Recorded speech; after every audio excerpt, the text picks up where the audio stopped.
Hoy es un día especial. Todos los domingos son especiales porque celebramos a Cristo y adoramos juntos su nombre y celebramos juntos su victoria sobre la muerte, el pecado, el enemigo, pero hoy definitivamente es un día especial.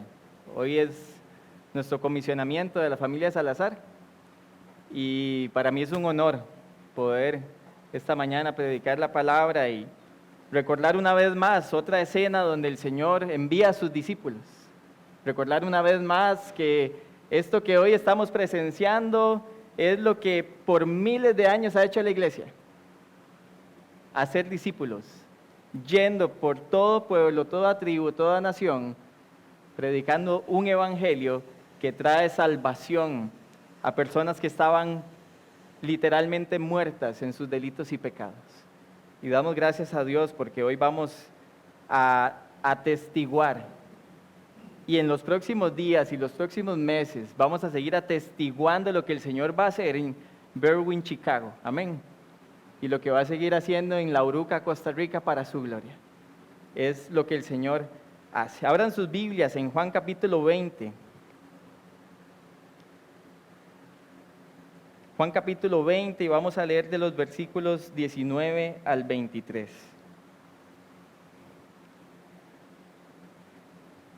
Evangelio según San Juan, capítulo 20. Leo para ustedes desde Reina Valera 1960. Cuando llegó la noche de aquel mismo día, el primero de la semana, estando las puertas cerradas en el lugar donde los discípulos estaban reunidos por miedo de los judíos, vino Jesús y puesto en medio les dijo: paz a vosotros. Y cuando les hubo dicho esto, les mostró las manos y el costado, y los discípulos se regocijaron viendo al Señor. Entonces Jesús les dijo otra vez: paz a vosotros. Como me envió el Padre, así también yo los envío. Y habiendo dicho esto, sopló y les dijo: recibid el Espíritu Santo. A quienes remitiereis los pecados, les serán remitidos, y a quienes se los retuviereis, les son retenidos. Vamos a orar. Padre, hoy hay gozo en nuestros corazones al abrir tu palabra y ver que tu palabra sigue viva, ver que tu palabra se sigue cumpliendo, así como sucedió en la vida de estos discípulos comisionados por el mismo Jesús. Hoy no es distinto con nosotros, Señor. Seguimos siendo testigos de cómo comisionas a tus discípulos para seguir haciendo más discípulos y llevando gloria a tu nombre, llevando este mensaje precioso de buenas nuevas para que pecadores se arrepientan y crean en el nombre del Señor Jesucristo. Señor, ayúdanos esta mañana a tener convicción de que tú nos has llamado a todos, Padre. Ayúdanos a creer en ti, a confiar en ti y a dedicar nuestras vidas a ti, Señor. Por tu honra, por tu gloria. Te pedimos esto en el nombre de Jesús. Amén y amén. Bien, ¿cuántos de los que estamos acá en algún momento hemos recibido una buena noticia? Levanten la mano. No todos. Estoy preocupado ahora. Todos hemos recibido en algún momento una buena noticia, amén. Pregunta, hoy no están los chicos, pero ustedes son los chicos grandes. ¿Cómo se siente uno cuando le dan una buena noticia? ¿Feliz? ¿Qué le dan ganas de hacer a uno cuando le dan una buena noticia? Contarla a los demás, compartirla, ¿cierto? Y todo el mundo recibe con la misma alegría y con la misma expectativa la noticia que para nosotros es buena. No, ¿verdad? Hay diferentes reacciones. Hay gente que se alegra como nosotros y hay gente que le da igual. Bueno, y no es distinto con la buena noticia que el Señor nos ha enviado a compartir a nosotros. Esta es la mejor noticia que usted y yo hemos recibido, hermanos. No hay absolutamente nada, ni cuando nos dijeron que íbamos a ser padres, los que son padres, ni cuando les dijeron que habían aprobado el examen a los que son estudiantes, ni que les habían aprobado su primer casa o vehículo o cualquier logro que usted haya tenido que haya sido una buena noticia para usted. Nada, absolutamente nada, se compara con la buena noticia que recibimos cuando nos dimos cuenta de que había un Salvador que nos podía redimir de nuestra situación. Y los que estamos en Cristo decimos nuestra situación pasada, porque sí, estábamos muertos en delitos y pecados. Esa era nuestra condición antes de Cristo. Y alguien un día dijo, Cristo vino para redimirte de tu pecado. Cristo vino para sacarte de tu condición, llamarte a vida y entonces ahora, habilitado por su Espíritu, poder vivir una vida que realmente le agrade a Él. Y ese es el Evangelio, esas son las buenas noticias que un día nosotros escuchamos, puede que con palabras más, puede que con palabras menos, y literalmente nos cambiaron la vida. Y si algo nos cambia la vida, hay que compartirlo, ¿sí o no? Yo veo personas que pasan posteando remedios caseros, y remedio para limpiar el hígado, y remedio para los dolores de cabeza, y la gente lo hace con una convicción, como una muy buena noticia. ¿Cuánto más aquello que hace que las personas dejen de estar condenadas eternamente? Aquello que hace que el estatus de las personas pase de condenados a ahora justificados. Y es lo que el Señor ha encomendado a la iglesia. ¿Saben? La fe del cristianismo reposa sobre el hecho que Jesucristo resucitó. Esta escena que acabamos de leer está en el marco de un Cristo resucitado. No de un Señor muerto, un Señor resucitado. Y eso es lo que sostiene nuestra fe, hermanos. Pablo en 1 Corintios 15 dice que si Cristo no hubiera resucitado, nuestra fe sería totalmente vana, sin sentido. Es más, el mismo Pablo en ese mismo versículo dice que si Cristo no hubiera resucitado y nosotros anduviéramos anunciando que Él es el Salvador, seríamos testigos falsos. Porque no estaríamos siendo fieles al testimonio que la Escritura dijo que tenía que pasar, que Cristo tenía que un día nacer, vivir una vida perfecta que usted y yo no podíamos vivir, ir a una cruz y morir en nuestro lugar para luego tomar su propia vida, resucitar dentro de los muertos y entonces vencer. Y demostrar que es Señor de señores. Y demostrar que ese Señor es poderoso para salvar. Y nuestra fe reposa sobre este hecho. Hace una semana vimos a los discípulos ya se me olvidó el nombre. Ahorita les digo. Vimos a los discípulos en otro lugar, distinto al que están ahora. Probablemente en Galilea. Muchas gracias, doña Isa. Estaban en Galilea, en el monte donde Dios les había indicado. Ahora estos discípulos, el mismo día que el Señor resucita, probablemente siguen en Jerusalén y es muy probable que estén en el aposento alto. Y en ese lugar es donde va a pasar este comisionamiento hacia ellos para anunciar el Evangelio, y yo estoy convencido que el Señor tiene la misma enseñanza para nosotros, nos está comisionando, más bien nos ha comisionado para anunciar el Evangelio.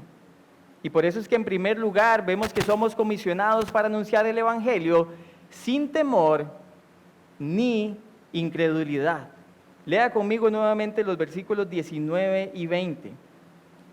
Cuando llegó la noche de aquel mismo día, el primero de la semana, estando las puertas cerradas en el lugar donde los discípulos estaban reunidos por miedo de los judíos, vino Jesús y puesto en medio les dijo: paz a ustedes.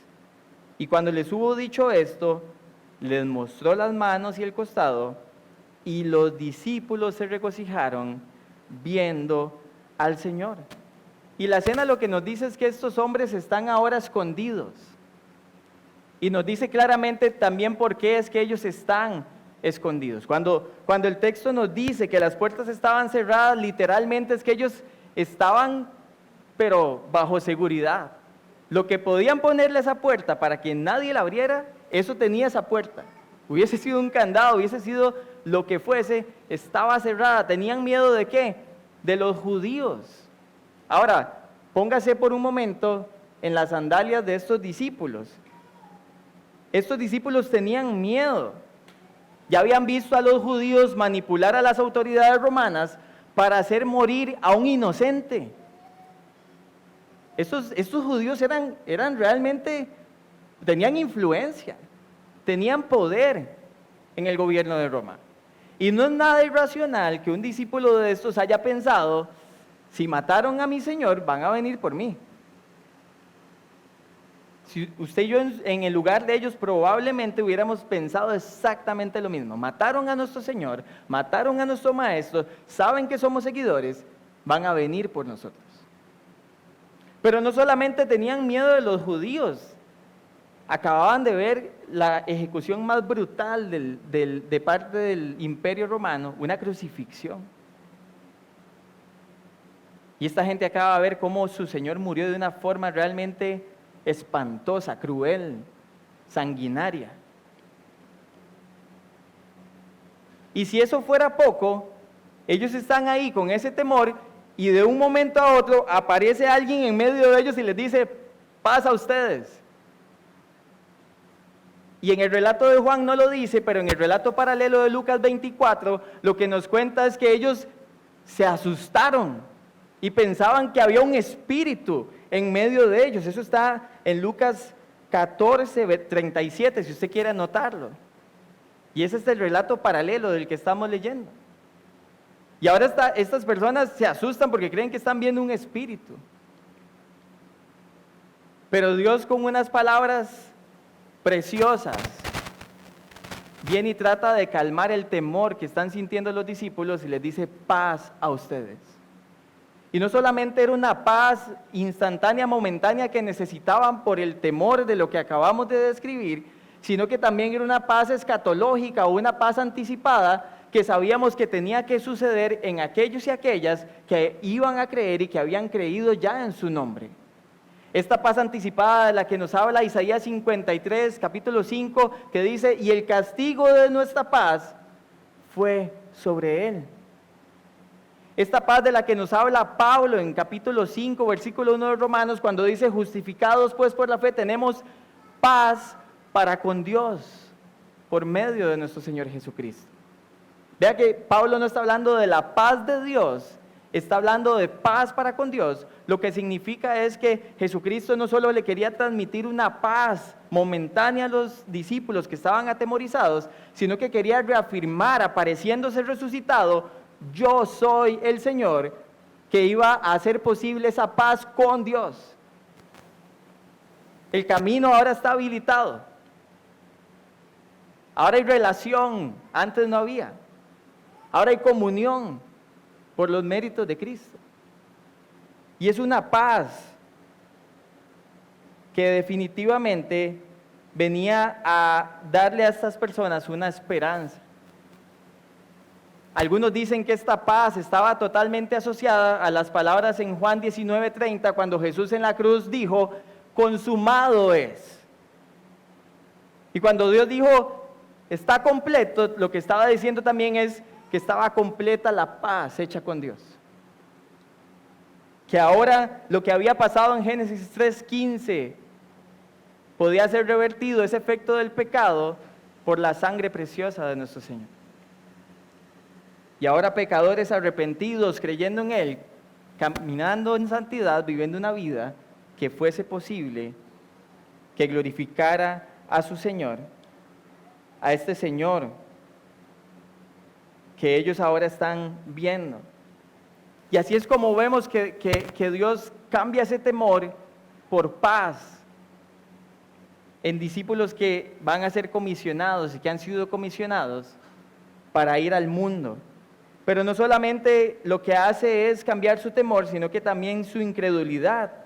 Y vean que lo que hace Jesús a continuación es que les enseña las marcas de sus manos y también su costado. Una evidencia totalmente fiable de que Él era el Señor, que no era un impostor, que no era un actor contratado, que era el Señor resucitado. Y ellos estaban viendo en carne propia el cuerpo glorificado del Señor con las mismas marcas con que fue clavado y colgado en esa cruz. Textos paralelos dicen que otros dudaban, que algunos dudaban. ¿Qué duda iban a tener ahora que habían visto a su Señor? El relato de Lucas dice que incluso Jesús dice: tráiganme algo de comer, para que vieran que no era un simple espíritu, era su cuerpo resucitado. Porque el Señor estaba dando evidencia a estas personas de que tenían que tener fe, que no podían perder su fe.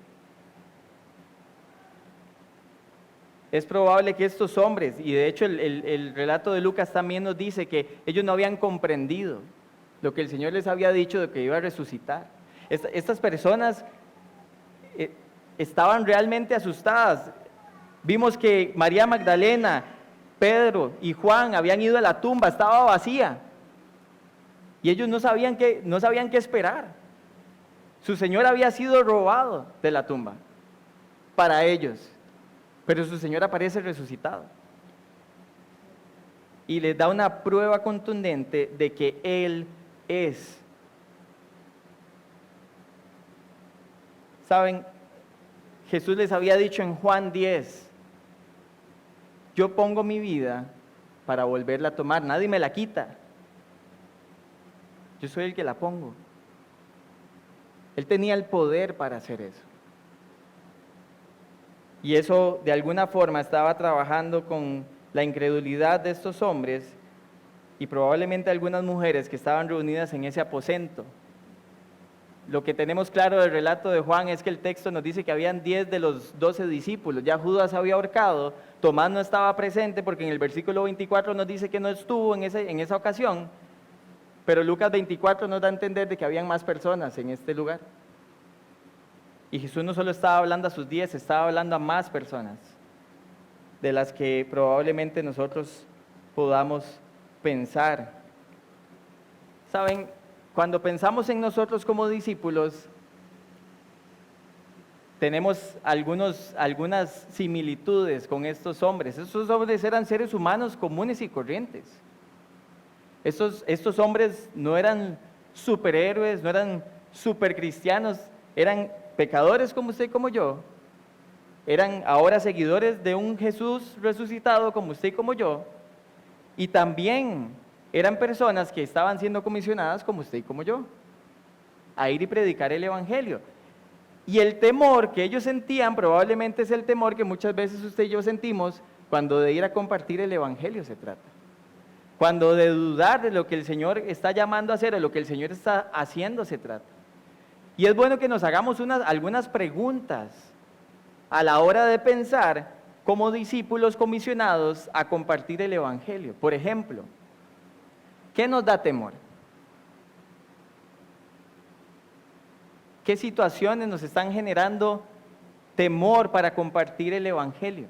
Es una buena pregunta. ¿Qué personas nos intimidan cuando de compartir el Evangelio se trata? ¿Qué se pone en riesgo cuando compartir la fe es lo que retumba en nuestros oídos? Y son las preguntas que normalmente nos tenemos que hacer cuando estamos frente a textos como este. Por ejemplo, ¿qué nos genera duda de si tenemos o no tenemos que predicar el Evangelio? ¿Será que por momentos pensamos si realmente eso nos toca a todos? Por momentos pensamos que no, que eso solo le toca a los pastores o a los misioneros.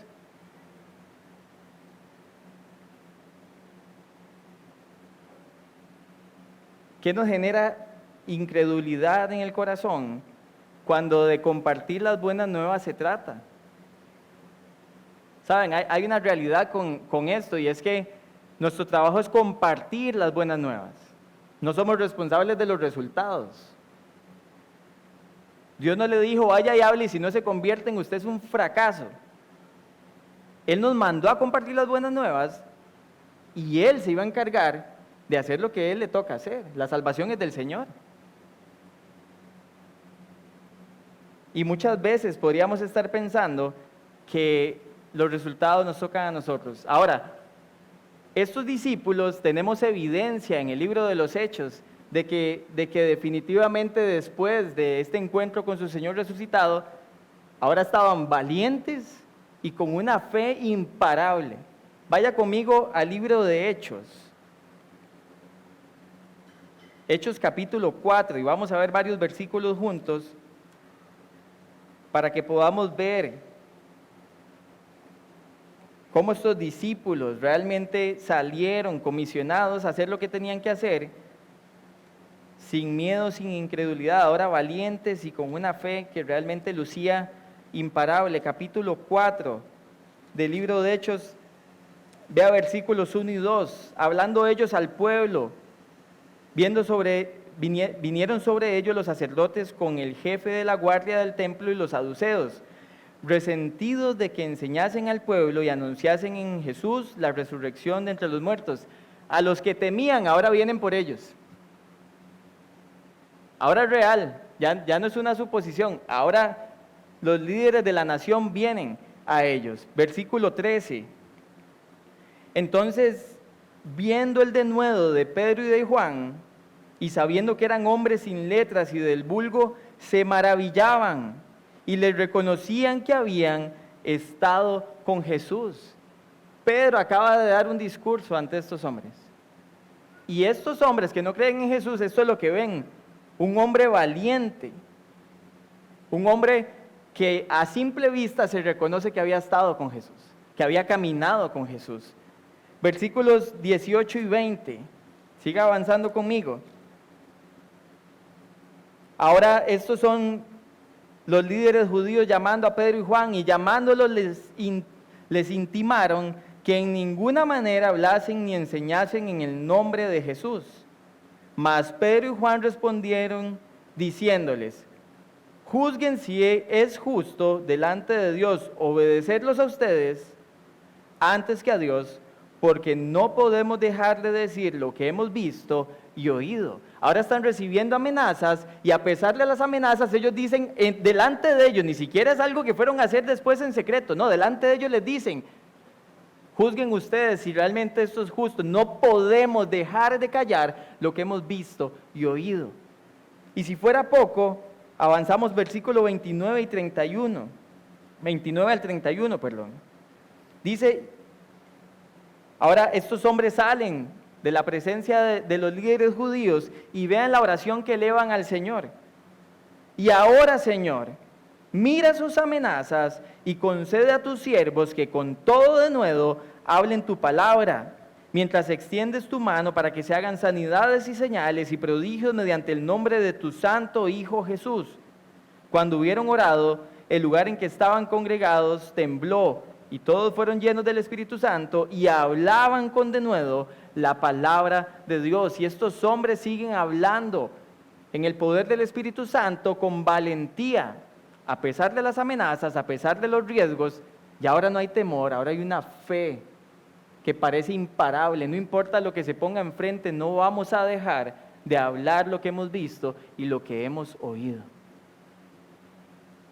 Y ese es el resultado de las personas que se encuentran con el Señor, que son comisionadas y que salen a hacer lo que el Señor les mandó.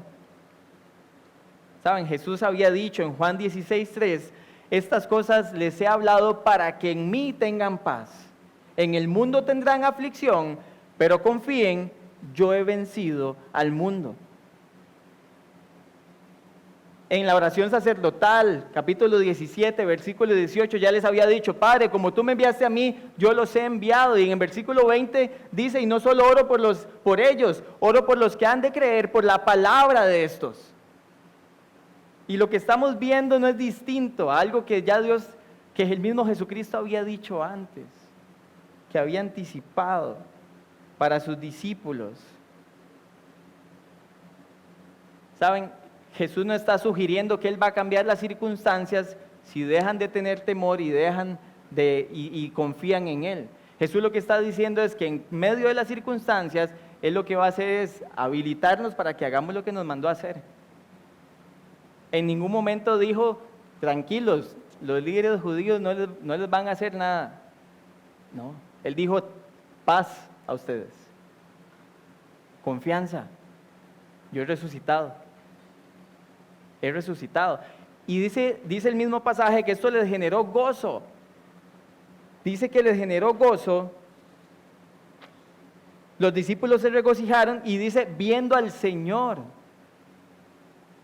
Kyrios, su Señor, su autoridad, su dueño. Ellos reconocen que este es su Rey y su Dios ahora. ¿Saben? En pantalla quiero poner en contexto un poco esto también con lo que la familia Salazar se va a encontrar en Berwyn. Y quiero que piensen en la situación también en la que usted y yo nos encontramos en cada lugar donde nos toca estar hoy, donde Dios nos ha puesto hoy. Ahí vemos un pequeño mapa, sé que es pequeño, pero si ven, Berwyn se encuentra al noreste del estado de Illinois, en la ciudad de Chicago. Y básicamente lo que vemos en esta ciudad, que es una de las ciudades principales del estado de Chicago, es que hay una tasa de criminalidad alta, de las más altas del estado, en Berwyn específicamente. Estas son estadísticas de una fuente fiable, levante la mano, fuente fiable. Gracias. Esto no es para meter temor, pero estamos viendo el contexto donde Dios a veces nos llama. Y es un lugar que sí, tiene una tasa alta de criminalidad, principalmente robos violentos. Es lo que se ve en Berwyn según esta estadística. Y no solamente hay una tasa de criminalidad alta, sino que es un estado liberal. Y cuando hablamos de un estado liberal es un estado que ha abrazado una agenda progre, diríamos aquí en buen tico. Y entonces en Chicago, en Illinois específicamente, porque es todo el estado, vemos por ejemplo que el aborto es permitido desde hace años. Y desde junio de 2022 lo que pasa es que el aborto a menores de 18 años es practicado y no tiene que haber consentimiento de sus padres. A ese grado llega lo que está pasando en este estado. Desde 2013 el matrimonio gay es permitido. Desde 2013. La ideología de género, desde el año 2020 es obligatorio que se enseñe en las instituciones educativas, incluyendo los jardines de niños, haciéndole creer a los niños que esto del género está totalmente desligado del sexo y que usted se puede autopercibir de como usted quiera. Muy parecido a un proyecto por ahí que un día estos quisieron meter en la asamblea, que no es ajeno tampoco a lo que puede empezar a pasar acá. ¿Saben? Y bajo ese escenario es que nuestros hermanos tienen que ir a predicar el evangelio. No solo en contra del pecado de las personas, sino en contra de las autoridades de un gobierno que lo que quiere es silenciar a testigos fieles de Cristo para que no hablen la verdad del evangelio. Para que no hablen lo que Cristo dijo, esto está mal, esto es pecado, tienes que salir de tu situación de pecado. Estos estados van a intentar silenciar a testigos fieles de Cristo, de una u otra forma. Y es el escenario donde la familia Salazar está siendo llamada, y yo quiero que usted piense en el escenario en que usted y yo estamos, hermanos, también, porque este mensaje es para todos, todos hemos sido comisionados, aunque ellos hoy están siendo enviados específicamente a este lugar. Y es la realidad de cuando nos toca obedecer al Señor y no siempre las circunstancias son favorables. La semana pasada les puse el ejemplo de Isaías. ¿Se acuerdan el ejemplo de Isaías que tiene una visión de la gloria de Dios? Dice, heme aquí, envíame a mí. Y todos admiramos que Isaías haya respondido, Pero todos sabemos al pueblo que iba a ser, un pueblo que mataba a sus profetas.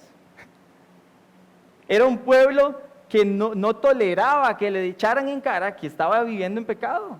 Y aún así Isaías estuvo dispuesto, por obediencia a su Señor, porque tuvo un encuentro con su Señor, igual que estamos viendo que tuvieron los discípulos, igual que han tenido estos discípulos con el Señor, igual que todos hemos tenido con el Señor.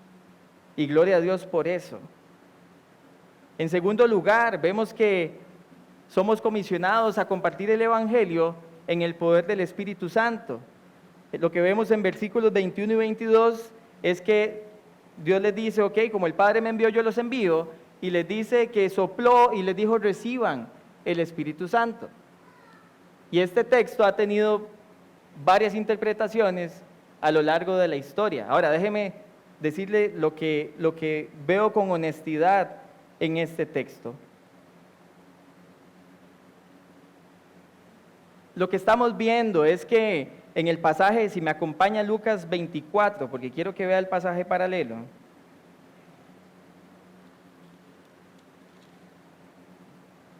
Lucas 24, versículos 46 al 49. Dice lo siguiente, Lucas 24, 46, 49.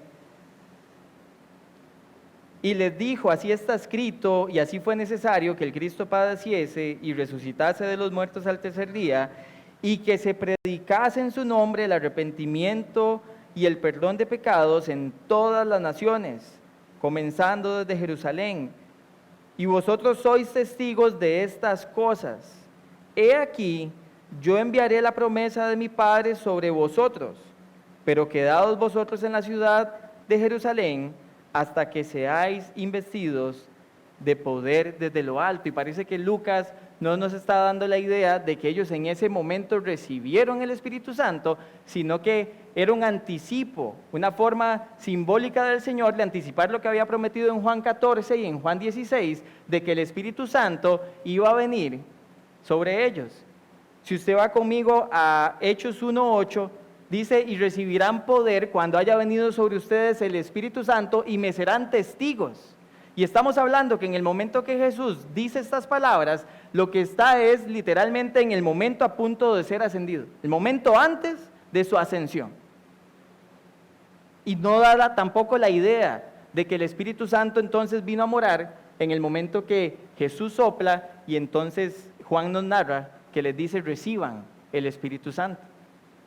Y comparando escritura con escritura, parece que nos da un poco más de claridad. Ahora, ¿por qué Jesús tal vez simbólicamente hace eso? Bueno, sabemos que en Ezequiel capítulo 37, el Espíritu Santo es visto como el soplo de vida sobre aquellos huesos secos, el valle de los huesos secos. En Génesis también tenemos una imagen preciosa de Dios soplando hálito de vida sobre el ser humano. Y perfectamente podría ser esto algo que esté simbolizando el nuevo nacimiento.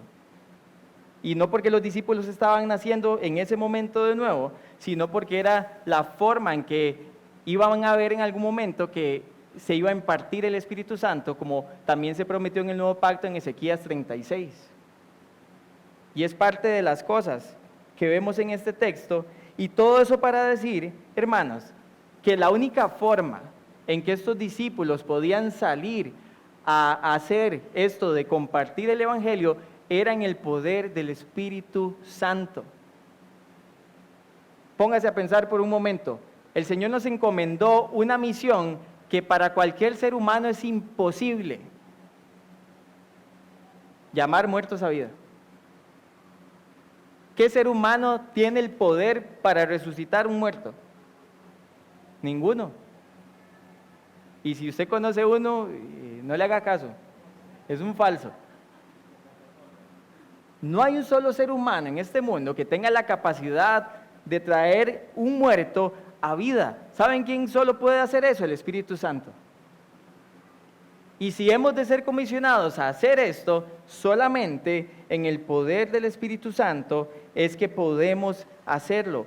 No hay otra forma posible. No importa cuánta capacidad, conocimiento, no importa cuántas horas de estudio, cuántos títulos solamente el Espíritu Santo puede hacer que fructifique la obra de predicar el Evangelio en el mundo. Nadie más, ni absolutamente nadie, puede hacer esto. Y por eso es que esto es un mandato que debe ser obedecido. Y debe hacerse con gozo, porque los resultados no dependen de nosotros. Acompáñenme a Romanos 10, por favor.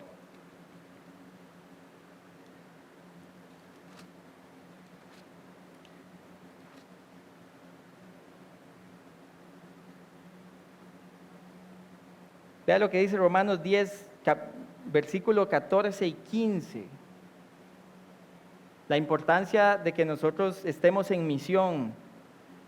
¿Cómo pues invocarán a aquel en el cual no han creído? ¿Y cómo creerán en aquel de quien no han oído? ¿Y cómo oirán sin haber quien les predique? ¿Y cómo predicarán si no fueren enviados? Como está escrito, cuán hermosos son los pies de los que anuncian la paz, de los que anuncian buenas nuevas. Y usted y yo podríamos preguntarnos, pero ¿y qué es que en Chicago no hay cristianos que no pueden hacer el trabajo que Manrique y Rebe y familia van a ir a hacer allá? Sí, sí hay cristianos, pero Dios los quería a ellos allá. Vivimos en una sociedad globalizada, hermanos. Ahora las ciudades son multiétnicas. Ya en una ciudad no habitan solo nativos. En Berwyn el 60% de la población son latinos y de diferentes procedencias. Dios tiene discípulos en todo lugar y envía discípulos a ser discípulos a todo lugar. Y es lo único que entendemos. Que hay un llamado a predicarle a la gente, como dije la semana pasada, reconcíliense con Dios. Y quiero que vean en pantalla algunos datos más. Esta estadística fue la última que encontré desde 2010. Y me atrevo a decir que probablemente el porcentaje hoy es más bajo. El porcentaje de cristianismo hoy en Berwyn es posible que ni siquiera ya alcance el 9% de cristianos protestantes. 40% de las personas en 2010 ya no profesaban ninguna fe, en ninguna creencia, en ninguna deidad. Y el resto que no está en pantalla está repartido entre otras creencias que sabemos que hay, ¿verdad? Hinduismo, budismo, otras formas de ortodoxas de practicar cristianismo. Y es lo que vemos en Berwyn. Hay una necesidad, menos del 10% de este estado conoce al Señor hoy. Por eso es que hablamos que es una sociedad post-cristianismo, porque un día fue una nación donde literalmente llamábamos cristianizada. Se decía que la mayoría de los habitantes de la nación eran seguidores de Jesús. Ya hoy esa no es la realidad de los Estados Unidos. Y no es la realidad de Illinois, sino es la realidad de Berwyn. Y la única forma en que esta familia puede hacer el trabajo de hacer discípulos es en el poder del Espíritu Santo. Y ellos han sido habilitados por el Espíritu Santo, igual que ustedes y yo, hemos sido habilitados por el Espíritu Santo para ser discípulos. Y la pregunta es si realmente lo creemos, hermanos. Recuerden que el propósito de este libro de Juan es que estas cosas se escribieron ¿para qué? Para que crean que Jesús es quien dice ser. Y nosotros no estamos exentos a necesitar una vez más recordar esto y creerlo. Porque usted y yo también fuimos habilitados. Usted sabe el privilegio que usted y yo tenemos. Y no se asuste con eso que voy a decir, de ver muertos, literalmente venir a vida. Dice Juan 1:4 que en él estaba la vida, hablando de Jesús, y que la vida era la luz de los hombres. Dice Juan 1:12 que a todos los que creyeron en él, a los que le recibieron, a todos los que creyeron en su nombre, les dio potestad de ser llamados hijos de Dios. A veces decimos querer ver un milagro. Hay gente que dice, Señor, yo quiero ver un milagro. Hermano, predique el evangelio. Va a haber un muerto resucitar a vida. ¿Qué mayor milagro que ese usted puede esperar? Ver a alguien pasar de condenación a vida eterna. Porque ahora ha creído y ya no es condenado. Juan 3, 17, 18. Y es la bendición que tenemos hoy de escuchar a personas literalmente profesar fe en un Señor resucitado. Y en tercer lugar, lo que vemos es a personas comisionadas por Dios a predicar el evangelio con su autoridad.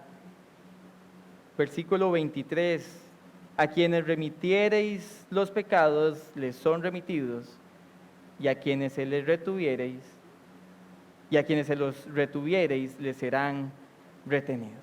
Ahora, voy a intentar explicar brevemente este pasaje. Lo que tenemos acá no es a Dios autorizando a los discípulos a perdonar pecados. Ningún ser humano puede perdonar pecados. Solamente Dios tiene el poder de perdonar los pecados. ¿Cómo sabemos eso? Bueno, una de las escenas que tenemos es Marcos 2, 5, 7. ¿Recuerdan a los amigos del paralítico que lo bajaron por el techo? Y Jesús ve a este hombre, ve la fe de sus amigos y le dice al paralítico, tus pecados te son perdonados. Y todos los judíos quedan aterrados y dice, ¿quién se cree este? Que anda perdonando los pecados y eso solo lo puede hacer Dios, parafraseado. Solamente Dios, y te estaban en lo cierto, solamente Dios puede perdonar pecados. Jesucristo es Dios, podía perdonar los pecados. Pero el texto no está sugiriendo que lo que los discípulos iban a hacer era decidir a quién se le perdonaban los pecados y a quién no se le perdonaban los pecados.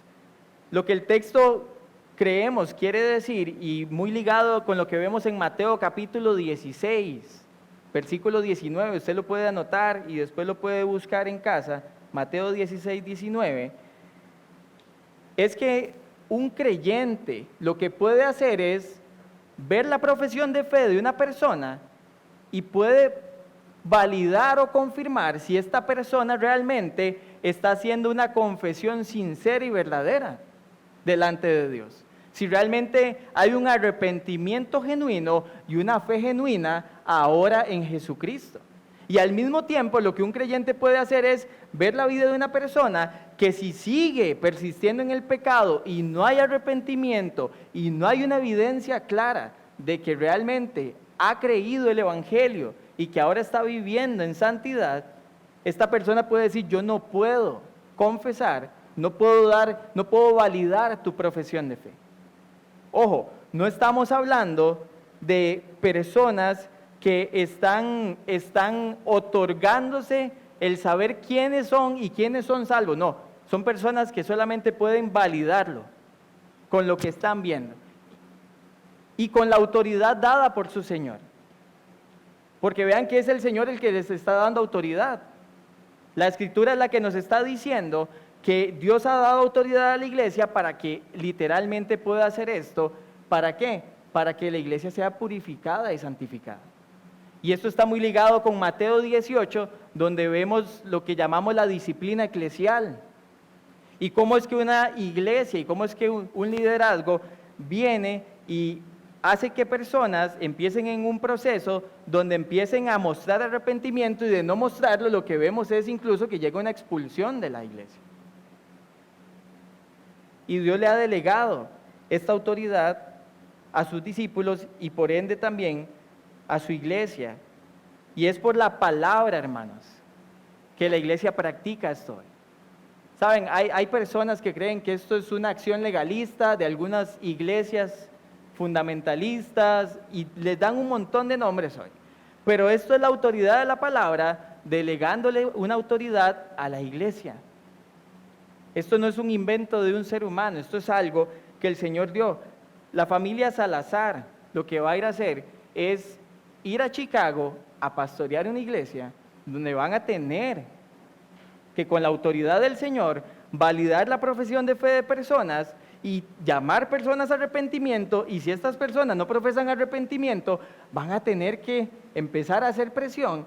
¿Para qué? Presión bíblica, ¿verdad? No cualquier presión bíblica. ¿Para qué? Para que entonces procedan a arrepentimiento. Y si no hay una profesión y no hay un verdadero arrepentimiento, literalmente la Biblia lo que dice es: téngale por gentil y publicano. Este probablemente es un no creyente. Y lo único que nos permite evidenciar eso es el fruto que está dando su vida. Decir si lo es o no está de más, eso no nos toca a nosotros. Pero en ese momento es lo que podemos decir por la autoridad de la palabra, y confiando que esa disciplina lo que va a hacer es producir un fruto de arrepentimiento en la persona si está en Cristo. Como lo vemos en 2 Corintios 5.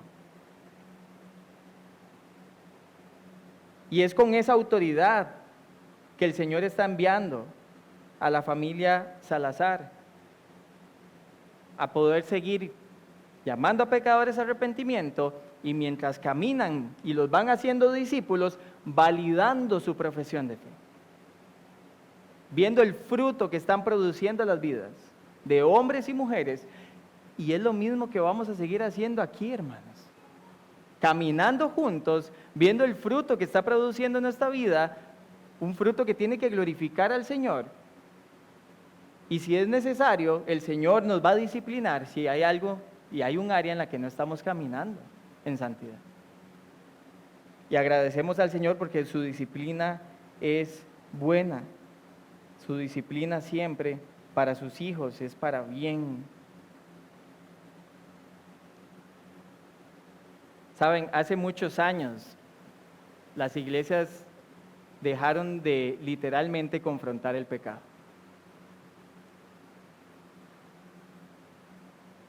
Y cuando eso pasó, todos empezamos a estar comodísimos en las sillas, porque se dejó de confrontar el pecado. Se dejó de confrontar incluso nuestra falta de acción ante los mandatos del Señor. Eso es pecado. Desobediencia pura a la palabra del Señor es pecado.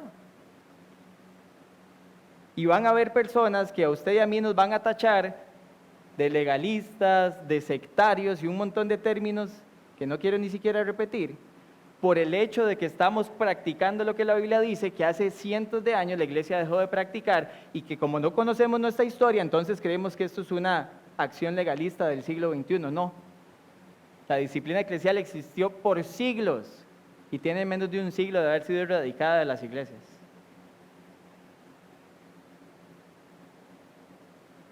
Y no es el camino fácil ni el camino más bonito para los creyentes, pero es el que más santifica. Vemos al Señor trabajar con gracia y verdad en vidas de hombres y mujeres, y es lo que el Señor quiere seguir haciendo en Berwyn también, ahora con la familia Salazar. Y vuelvo a repetir esto: la iglesia no determina, óigalo bien, la iglesia no determina quién es salvo y quién no. La iglesia lo que hace es, con base en la profesión de fe, lo que hace es declarar quién es salvo y quién no. Si alguien entra por este lugar y dice ser seguidor de Jesucristo, y ante la pregunta ¿qué es el Evangelio? No la puede explicar, yo no puedo validar su profesión de fe. Porque si alguien no puede responder la pregunta de qué es el Evangelio, entonces la pregunta es ¿qué creyó para pensar que ahora es discípulo de Jesucristo? Porque se supone que vinimos a arrepentimiento y fe por el Evangelio. Ahora, usted puede haber escuchado una parte del Evangelio, nada más, tal vez y después fue sumándole las otras partes, y gloria a Dios, pero tiene que haber Evangelio. Y es lo que la iglesia históricamente ha hecho por la autoridad dada por Jesús, y es lo que seguimos haciendo. Creo que hay una filmina más de datos de Berwyn. Aproximadamente 57,000 personas son las que hay en este suburbio, en este barrio, diríamos aquí, en Buen Tico. Menos del 10% es creyente y hoy seguramente todavía menos, estamos hablando de 5,000 personas que hoy profesan ser discípulos de Jesús en términos generales, ¿verdad? Esto es intentar hacer un aproxime. Hay 95% más de la población que necesita escuchar quién es Jesús y que lo va a escuchar verdaderamente por primera vez en boca de esta familia. Y gloria a Dios por eso. Qué privilegio saber que, hermanos, hemos sido comisionados a compartir el Evangelio sin temor, sin incredulidad. Hemos sido comisionados a compartir el Evangelio en el poder del Espíritu Santo y hemos sido comisionados a compartir el Evangelio con la autoridad del Señor. Hacer iglesia bajo la autoridad y el señorío de Cristo. Y es hoy lo que como iglesia vemos en el texto, es lo que Dios hoy nos está literalmente mostrando de una forma muy palpable y que a continuación es lo que vamos a hacer. Vamos a orar y continuamos con el comisionamiento de la familia Salazar. Padre, estamos agradecidos por tu palabra. Padre, cuánta misericordia tienes de nosotros al recordarnos estas verdades preciosas y qué privilegio, Señor, decir que somos tus hijos e hijas. Qué privilegio, Señor, saber que hoy hemos sido comisionados por ti. Qué privilegio saber, Señor, que no servimos a una institución, no servimos a una organización, servimos al Rey del Universo por medio de este organismo vivo formado de hombres y mujeres creyentes, hombres y mujeres que confiesan con su boca que Jesucristo es el Señor, que el Señor le levantó de los muertos para su gloria. Padre, pon esta mañana convicción en nosotros de que hemos sido comisionados por ti. Padre, que en nuestro lugar de trabajo, en nuestro centro de estudio, que en nuestros hogares, en nuestros barrios, con nuestras familias extendidas y a cualquier lugar donde sea que nos lleves, que nosotros, Señor, estemos dispuestos con valentía, con fe, en el poder de tu Espíritu y para tu gloria, con tu autoridad, ver a personas, Señor, nacer de nuevo, ver a personas pasar de muertas a vida en Cristo, pasar de un estado de perdición eterno a un estado de salvación y una vida eterna por los méritos de Cristo. Señor, cualquier temor que haya en nosotros, cualquier duda, cualquier incredulidad que haya en nosotros, Padre, por favor, hazla evidente y ayúdanos a poner manos a la obra en eso, Señor. Que no hayan más excusas en nuestra vida, que no hayan más condiciones, que no haya más amor por nosotros, sino más amor por ti, Señor. Que no hayan más planes para nosotros, sino más ejecución de tus planes eternos. Y que todo eso, Señor, resulte en la gloria del único y verdadero Dios, el único que merece el honor, el único a quien pertenece el reino por los siglos de los siglos. Te pedimos esto en Cristo Jesús. Amén y amén.